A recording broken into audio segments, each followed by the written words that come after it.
Damn it. ఏంటిటా కుండబద్దలు కొడతా అట్ట. నమస్కారం, కుండబద్దల ప్రేక్షకులకి స్వాగతం. కాంగ్రెస్ పార్టీ జగన్మోహన్ రెడ్డితో చేతులు కలబోతోంది. షర్మిలకు జగన్మోహన్ రెడ్డికి మధ్య ఉన్న విభేదాలను కూడా వాళ్లే దగ్గరుండి పరిష్కరించడానికి కూడా ఒప్పందాలు కుదుర్చుకున్నారు. మొన్న బీహార్లో ఓటమి తర్వాత కాంగ్రెస్ పార్టీ కొత్త విధానాలని ఆచరించాలి అని డీకే శివకుమార్ మాట్లాడిన మాటలు వెనుకున్న అర్థం ఇదే. కాకపోతే ఈ బీహార్ ఎన్నికల తరువాత ఇది బయటకు వచ్చింది, కానీ చాలా రోజుల ముందు నుంచే ఈ డీకే శివకుమార్ జగన్మోహన్ రెడ్డి బెంగళూరులో జరుపుతున్న మంతనాల వెనుకున్న ఆంతర్యం కూడా ఇదే.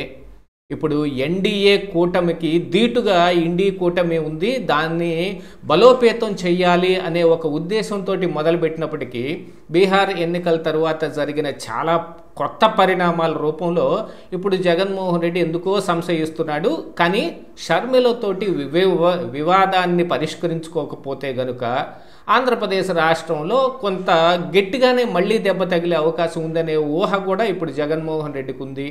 జగన్మోహన్ రెడ్డి కాంగ్రెస్ పార్టీ నిజంగానే కలిసిపోయే అవకాశాలు ఉన్నాయా? రేపు రానున్న ఎన్నికల్లో కాంగ్రెస్ పార్టీ వ్యూహం ఎలా ఉండబోతోంది, జగన్మోహన్ రెడ్డి అంతర్మదనం ఏమిటి అనేది ఈ వీడియోలో పూర్తిగా మీకు అర్థమయ్యే విధంగా వివరిస్తాను. వీడియో నచ్చితే ఖచ్చితంగా లైక్ చేయండి, ఇంకా 10 మందికి షేర్ చేయండి. ఒక ఇంటర్నల్ ఇన్ఫర్మేషన్ ఏమిటి అంటే, కాంగ్రెస్ పార్టీ జగన్మోహన్ రెడ్డితోటి చాలా రోజులుగా మంతనాలు జరుపుతోంది. అది డీకే శివకుమార్ నేతృత్వంలోనే జరుగుతుంది కాబట్టి బెంగళూరులోనే జగన్మోహన్ రెడ్డి ఎక్కువగా ఉంటున్నాడు అనేది నేను గతంలో కూడా చెప్పాను.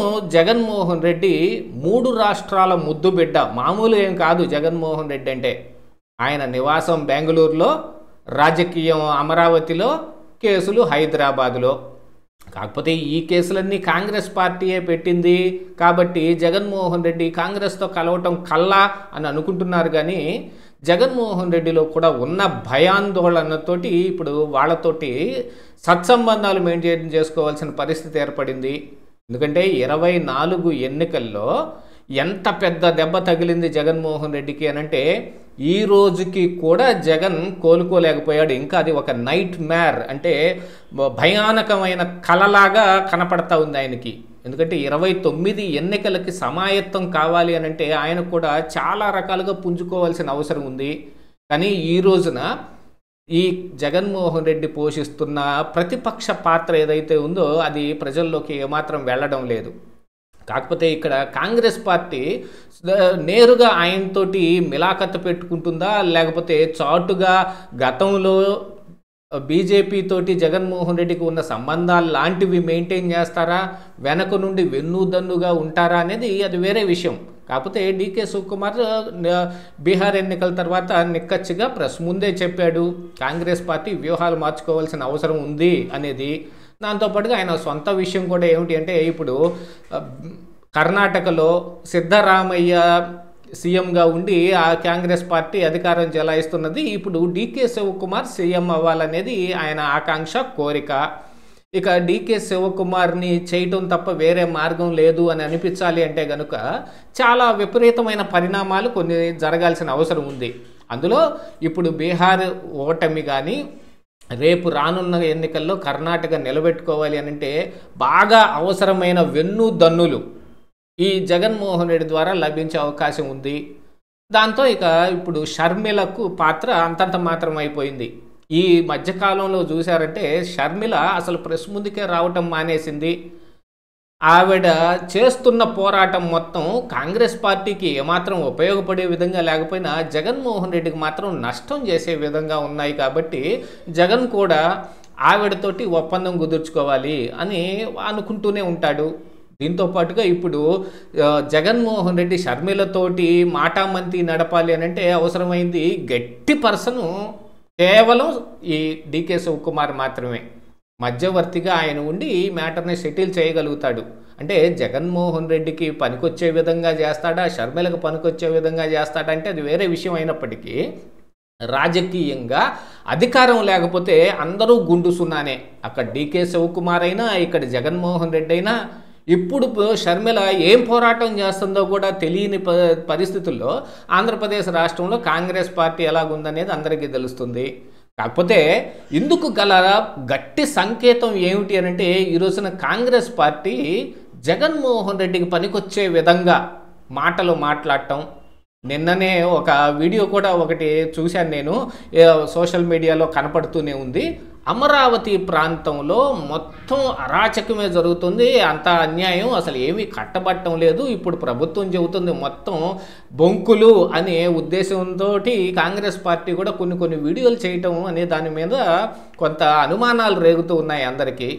ఇక జగన్మోహన్ రెడ్డిని బలపరచటానికి కాంగ్రెస్ పార్టీకి ఇప్పుడు ఎంత బలం, మంది మార్బలం ఉంది అనేది ఇక్కడ ఆంధ్రప్రదేశ్ రాష్ట్రంలో అందరికీ తెలిసిందే అయినప్పటికీ పైనుంచి ఉన్నాము ఎన్నుదన్నులు కావాల్సిన అవసరం ఇప్పుడు జగన్మోహన్ రెడ్డికి కూడా ఉంది. ఇత్యాది విషయాలు మొత్తాన్ని జగన్మోహన్ రెడ్డి మైండ్లో పెట్టుకొని బెంగళూరులో డీకే శివకుమార్ తోటి మంతనాలు నడుపుతూ ఉన్నాడు. ఇంకా అనేక రకాలైన ప్రయత్నాలు చేయటానికి, అంటే ఇప్పుడు ఎన్డీఏని ఎదుర్కోవాలి అని అంటే కనుక ఇండి కూటమికి వేరే మార్గం కూడా లేదు. యాక్చువల్గా చెప్పాలి అని అంటే బీహార్లో ఎన్నికల తర్వాత ఆ మహాగఠబంధను ముక్కలైపోయింది. అసలు వీళ్ల మూలానే మేము ఓడిపోయామన్నట్టుగా ఆర్జేడీ కూడా ఓ పక్కన మాట్లాడుతూ ఉంటే, ఇప్పుడు రానున్న ఉపద్రవం ఏమిటి అంటే యూపీ ఎన్నిక. యూపీలో ఎస్పీ ఇప్పుడు ఇండి కూటమిలో ఉంది. అఖిలేష్ యాదవ్ ఇప్పుడు ఈ బీహార్లో ఓటమిని చవి చూసిన తర్వాత ఈ